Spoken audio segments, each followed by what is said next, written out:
সংগ্রামী সহকারী বৃন্দ, উপস্থিত আমাদের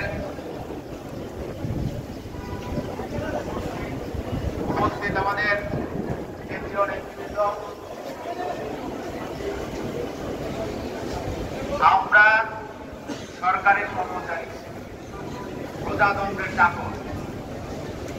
আমরা নানা ধরনের বিভিন্ন পর্যায়ের পরীক্ষা দিয়ে আমরা এই চাকরিতে আসছি। আপনি আমাদের চাকরি দিয়ে দেবেন, আরো বাপের যোগ্যতা চাকরিতে আসি নাই, আমরা যোগ্যতা চাকরিতে এসেছি। আপনারা আপনাদের এই অধ্যাদেশে অনানুগত্য বলতে কি বোঝাতে চেয়েছেন? অনানুগত্য কি আপনার অভিনবদেরকে হেনস্থা করার জন্য কি করেছেন?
কত ধরনের বৈষম্য আছে, কোন জায়গায় কি বৈষম্য আছে, সেই বৈষম্য নিরসন করা।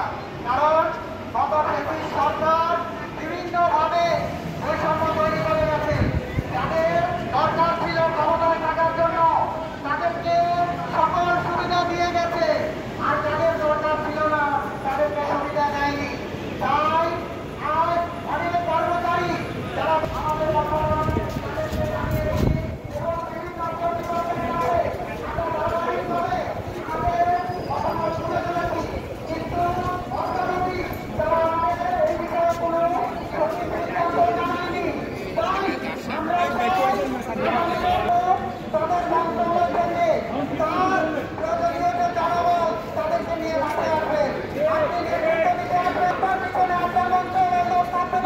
আপনি কিসের নেতৃত্ব দিতে